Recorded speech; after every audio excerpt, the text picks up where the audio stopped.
Honorable Roosevelt Skerrit, Prime Minister and Minister for Finance of the Commonwealth of Dominica, Honorable Francine Baron, Minister for Foreign Affairs and CARICOM Affairs, Chairperson of the CREAD Transition Committee, other honorable members of Cabinet, Excellencies, members of the Diplomatic Corps, honorable members of the House of Assembly, Your Excellency Steve Farrell, Ambassador, Secretary to the Cabinet, Your Excellency Edward Lambert, Ambassador, Principal Advisor to the Prime Minister, Chair of this ceremony, distinguished members of the Head Table, Mrs. Rosamond Edward, Financial Secretary, other permanent secretaries, Professor Avinash Perso, Special Economic Advisor to the Prime Ministers, and other panelists,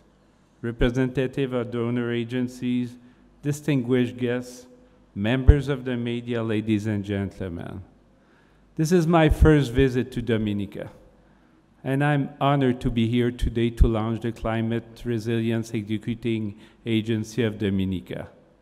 Thanks to Minister Barron for her invitation, and I'm sure it's not the last one. Our countries have strong people-to-people ties with more than 500,000 Canadians of Caribbean descent.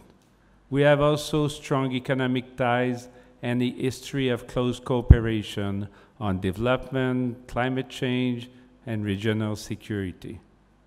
It is with this relationship in mind, and on behalf of the Government of Canada and all Canadians, that I would like to express my deepest sympathy and solidarity for all the victims of the hurricanes that devastated Dominica and the region this past September. As we heard, climate change is a collective problem seeking collective solution and partnership. The Paris Agreement was a turning point for our planet. By working together to take actions to align climate, energy, and financial policies, the world can come together to protect human health and help level the playing field for businesses, households, and workers in developed and developing countries. Canada is strongly committed to doing its part to ensure this global partnership to protect the planet. And our Prime Minister announced that it will contribute an historic $2.65 billion to help developing tackle change through a variety of channels and instruments, such as helping developing countries adapt to climate change, deploying renewable energy technology, and managing risks related to severe weather events. I don't want to leave behind the important topic of adaptation and resilience, topics that are top priorities for the Government of Canada. The Caribbean Basin is one of the most climate vulnerable regions in the world, subject to serious climate risks such as cyclonic wind, storm surge, flooding, sea level rise, and shifting drought that threaten water security. The hurricanes last season reminded the world once again that small island states are on the front line of the impact of climate change, and the threats to development and long-term economic growth and sustainability are real. As an international community, we are called upon to act now because we know that every one of us will be affected. In the Caribbean, Canada's support has long included a focus on disaster risk management and improving resilience to natural disaster. In November, at the CARICOM UN High-Level Pledging Conference in New York, Canada pledged $100 million to support reconstruction and climate resilience efforts in the Caribbean region over the next 5 years. While disaster risk management and climate change resilience will be done through regional initiative, the reconstruction will mostly focus on Dominica. Prior to this pledging conference, Canada had provided more than $2 million to humanitarian organizations for emergency relief. And as a major contributor to the CDB, Canadian funded also supported the CDB's emergency relief effort in the affected countries and territory. In Dominica, for instance, of all the partnership that we have developed, Canada is working with Pichilin to look at how to protect the community center there from further damage. Canada provided over $160,000 to West Caribbean to help farmers get back to their fields, planting potatoes as quick-bearing crop for the domestic market, and provided $150,000 to Caribbean Disaster Emergency Management Agency to help with roofing in the Kalinago area. Today, I'm very proud, as it was mentioned, to say that through a Canada-funded project called Impact Justice, we are supporting the government of Dominica with the drafting of the legislation that will establish the CREAD. But to close, I think that you would have expected from a representative of Canada to talk about this specific topic that is so close to our heart.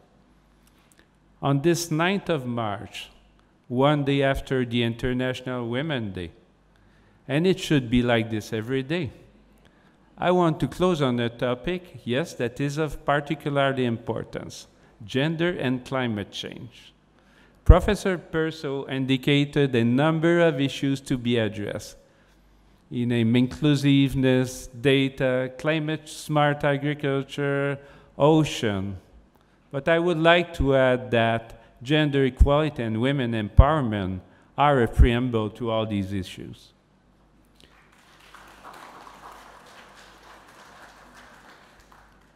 Women and girls are disproportionately vulnerable to the impacts of climate change. Women in general have fewer material resources and income earning opportunities, more child rearing duties, and they are less likely to survive natural disaster than men. Just as women may disproportionately suffer the effect of climate change, they will also be part of the solution. After all, they represent 50% of the population. Canada Feminist International Assistance Policy recognizes that women and girls can be powerful agents of change, and their involvement is critical to building resilient communities. When women and girls are included, it improves the overall development outcomes. These efforts also prepare women to lead post-crisis recovery and reconstruction. And here in this room, we have a powerful example of leadership with the role played by the Minister of Foreign Affairs, which we must applaud. And we must make sure that the CREAD includes this 50% of the population that are the women. I will repeat it many times. So in closing, as neighbor and a long-standing friend of Dominica and the Caribbean, Canada is committed to helping to rebuild better and stronger for the future. Our pledge to the region and our partnership in supporting the establishment of the Climate Resilience Execution Agency for Dominica is a symbol of that. We cannot prevent hurricane and storm, but we can prepare to withstand the impact. And so I wish to applaud the effort of the government of Dominica for taking the lead on a very important initiative like the CREAD. And I hope, as it was mentioned by Professor Perso, that it becomes a model, not only for the region, but for all small island development states. Thank you.